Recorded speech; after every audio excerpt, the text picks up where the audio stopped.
हर रोज़ नई कहानी सुनने के लिए सब्सक्राइब कर दीजिए मेरे चैनल को। आज की कहानी का टाइटल है गरीब का बारिश में हाल। आपको दे देती हूँ मैं एक छोटा सा इंट्रो।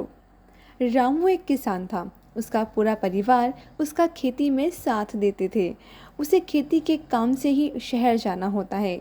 उसको पूरी उम्मीद थी कि इस बार हमारी खेती अच्छी हुई है, इसलिए हमें अच्छे दाम मिल जाएंगे। तब उसकी पत्नी सरला कहती है कि इस बार हमारा पक्का मकान भी बन जाएगा, फिर तो अच्छी खेती हुई है ना इस वजह से।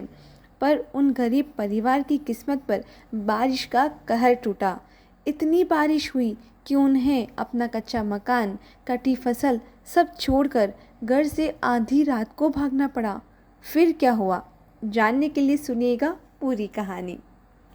कहानी सुनाने में आगे बढ़ूं उससे पहले आप सभी का स्वागत करती हूं हिंदी कहानियाँ चैनल में, और मैं हूं तृप्ति।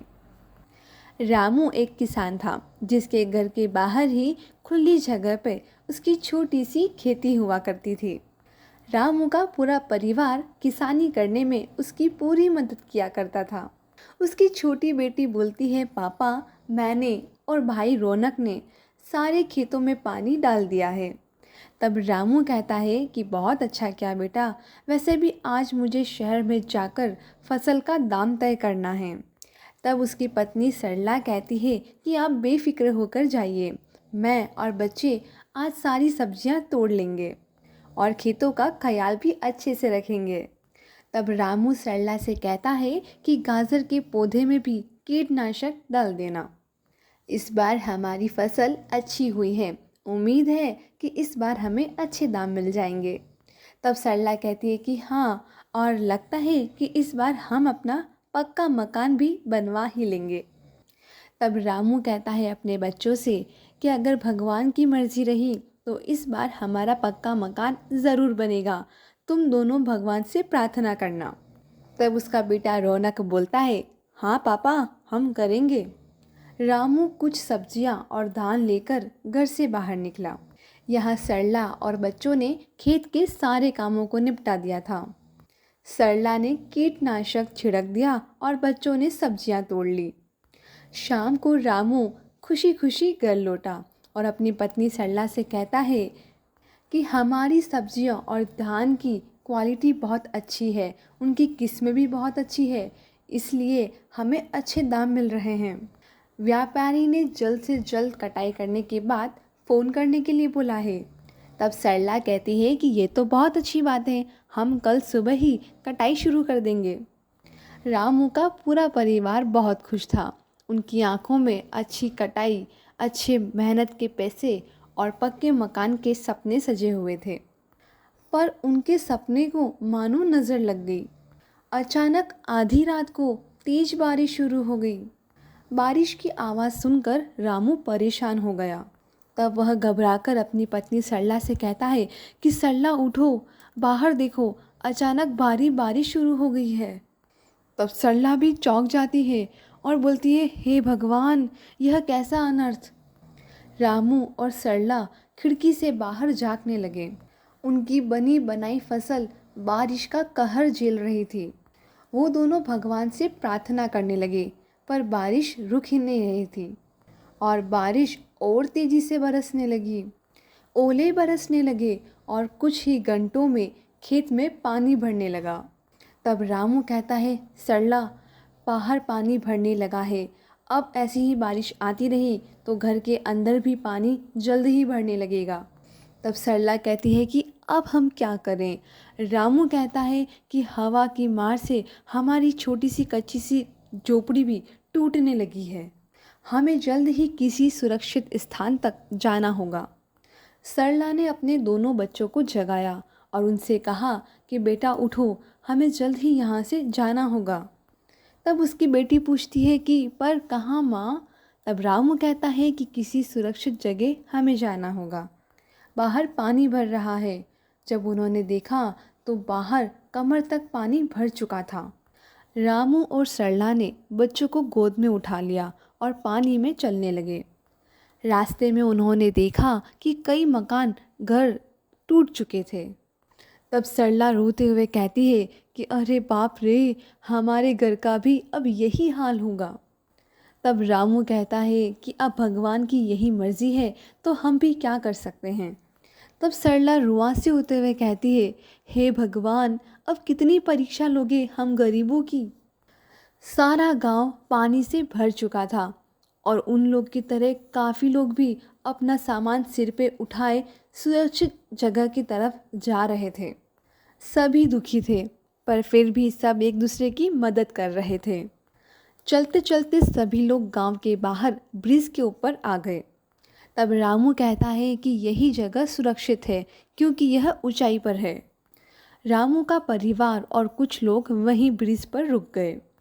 कुछ ही घंटों के बाद बारिश थम गई और सरकारी कार्यकर्ताओं की जो नाव चली थी, जो कि पीड़ितों की मदद के लिए थी, वो वहाँ पर आ चुकी थी, जो कि पीड़ितों के लिए खाना लेकर आए थे। भूखे गांव वाले खाने को पाने के लिए दौड़ पड़े।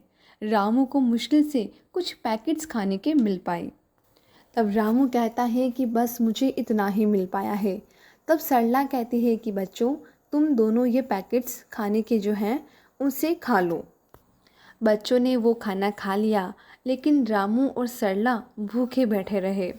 गांव वाले वापस घर लौटने का सोच ही रहे थे कि अचानक बारिश फिर से शुरू हो गई।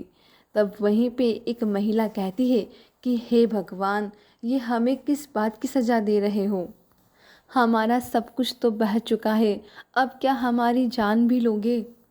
बारिश कई घंटों तक होती रही और इसी वजह से करता जो थे वो उन तक मदद के लिए नहीं आ पाए।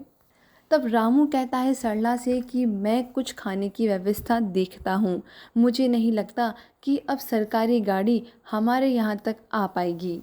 तब सरला कहती है कि ठीक है। रामू खाने का इंतज़ाम करने के लिए चला गया और सरला बच्चों के पास बैठी हुई थी। काफ़ी देर बाद रामू खाने के साथ लौटा, पर उसके शरीर पर काफ़ी चोटें थी। तब सरला पूछती है कि आपका ये हाल कैसे हुआ। तब रामू बताता है कि बगल के गांव में सरकार मुफ्त में खाना दे रही थी। मुफ्त में खाना मिल रहा था, इसलिए बहुत ज़्यादा भीड़ थी और उस खाने को लेने के चक्कर में मुझे इतनी चोट आ गई। तब सरला रोने लगती है और कहती है कि अनाज उगाने वाले हाथ आज अनाज के लिए मोहताज हैं। ये कैसी विकट परिस्थिति है। तब रामू कहता है कि सरला, तू चिंता मत कर, जल्द ही सब कुछ ठीक हो जाएगा। रामू ने दोनों बच्चों के सामने खाना रखा। तब उनका छोटा बेटा रौनक कहता है कि पापा, आप भी खाना खा लीजिए, आप दोनों कल से भूखे हैं। बच्चों ने अपने माता पिता को भी खाना खिलाया और खुद भी खाया। ये सब देखकर दूसरे गांव वाले, उनकी आंखों में आंसू आ गए थे। एक ही दिन में रामू का हंसता खेलता परिवार रोड पर आ गया था। बारिश थम चुकी थी और पानी भी पहले से अब कम हो रहा था। गांव वाले धीरे धीरे अपने घर लौटने लगे। रामू का परिवार भी अपने घर पहुंचा तो देखा कि उनका कच्चा मकान ढह चुका है। तब सरला रोते हुए कहती है कि हे भगवान, अब तूने हमें बेघर भी कर दिया। तब रामू उससे सहारा देता है और कहता है कि चिंता मत कर सरला, हम जल्द ही सब जने मिलकर अपना कच्चा मकान फिर से बना लेंगे। तब सरला कहती है कि मकान तो बन जाएगा, पर खाने का क्या, सारी फसल खराब हो गई है। तब उनकी बेटी बोलती है कि माँ, कुछ सब्जियाँ अभी भी अच्छी है। तब उनका बेटा बोलता है कि हम अच्छी अच्छी सब्जियाँ तोड़ कर ले आते हैं। तब रामू कहता है कि ठीक है बेटा, तुम दोनों सब्जियां तोड़ो, जितने मैं और तुम्हारी मम्मी मिलकर कच्चा घर बनाते हैं। सभी अपने अपने काम पर लग गए। तभी उनके घर एक सरकारी अधिकारी आया और वो कहता है कि मैं सरकार की तरफ से आया हूँ, आप लोगों का बारिश में जो जो भी नुकसान हुआ है उसे लिख दीजिए। सरकार आपको आपके सारे नुकसान का मुआवजा देगी और आपको पक्का मकान भी बना कर देगी। तब सरला पूछती है कि सच में। तब सरकारी अधिकारी कहता है कि हाँ, आप बस मुझे ज़रूरी पेपर्स और कुछ डिटेल्स दे दीजिए। सरकारी ऑफिसर ने रामू और उसके परिवार की पूरी जानकारी ली और तब वह बोले कि आप चिंता मत कीजिए, सरकार आपकी पूरी मदद करेगी। और ऐसा कहकर वह सरकारी ऑफिसर वहाँ से चला गया। और उसी शाम को दूसरे सरकारी ऑफिसर आए जो कि राशन और ज़रूरत का सामान लेकर आए थे। तब रामू उन अधिकारियों से कहता है कि आप सबका बहुत बहुत शुक्रिया, आप नहीं जानते कि आपने हमारी कितनी बड़ी मदद कर दी है। तब एक अधिकारी कहता है कि सर, आप तो एक किसान हैं और किसान तो पूरे देश का पेट पालता है, हम तो बस अपना फ़र्ज़ पूरा कर रहे हैं। सरकार की तरफ से मदद पाकर रामू और उसके गांव वालों को थोड़ा सहारा मिला। कुछ दिनों बाद बहुत सारी सरकारी गाड़ियां रामू के गांव में आईं और बारिश की वजह से जिन जिन के भी मकान टूटे थे उनको पक्का मकान बनाकर सरकार ने दिया। सरला की आंखों में पानी था और वह भगवान से बोलती है कि हे भगवान, क्षमा करना, मैंने अनजाने में आपको इतना कोसा, पर आपने फिर भी हमारा भला ही किया। धन्यवाद भगवान।